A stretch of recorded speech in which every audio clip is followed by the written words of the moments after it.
3D usually takes a long time to kind of understand and develop, and it can be quite technical. And just in its name, Gravity Sketch, I think the program was designed to be something that you could pick up quite easily and sketch in 3D. I guess when we first started looking at it, seemed like this is an easier way of designing in 3D.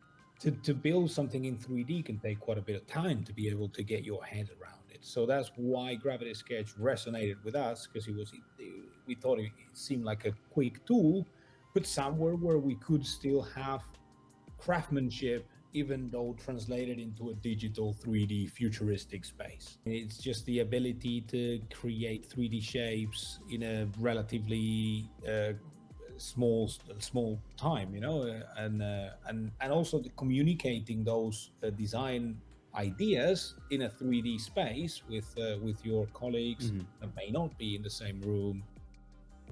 We've been looking or exploring how we could take say a photogrammetry of a sample. So the sample may be in the factory in China, and they can take a very simple video of the model, and we can turn that into a photogrammetry 3D, import that into Gravity Sketch.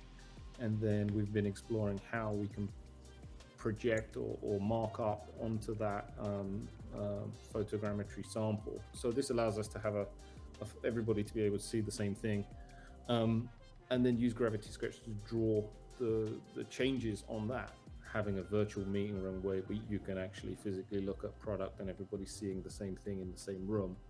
That's really tricky, sitting on a 2D screen, and what Gravity Sketch presents is an opportunity to be in a 3D virtual space, and that's obviously better than a 2D screen. When we get samples physically, the way, or the rudimentary way in footwear of correcting a pattern can be as simple as putting masking tape over the sample and redrawing where you want the pattern to give back to the pattern master. That's essentially what we're able to do in Gravity Sketch in a digital. It's digitization of that old way, and we've joked for years of like, when does this ever change? Because this is like, it's a very basic way that's been around forever of changing a pattern on a shoe. So the future of footwear has to be not waste, not travel that is pointless, and programs like Gravity Sketch are the future of footwear, because it allows us to do this. And I think in our position, we feel kind of like we need to take these steps and try and change the way we do things. So yeah, digitalizing the whole process.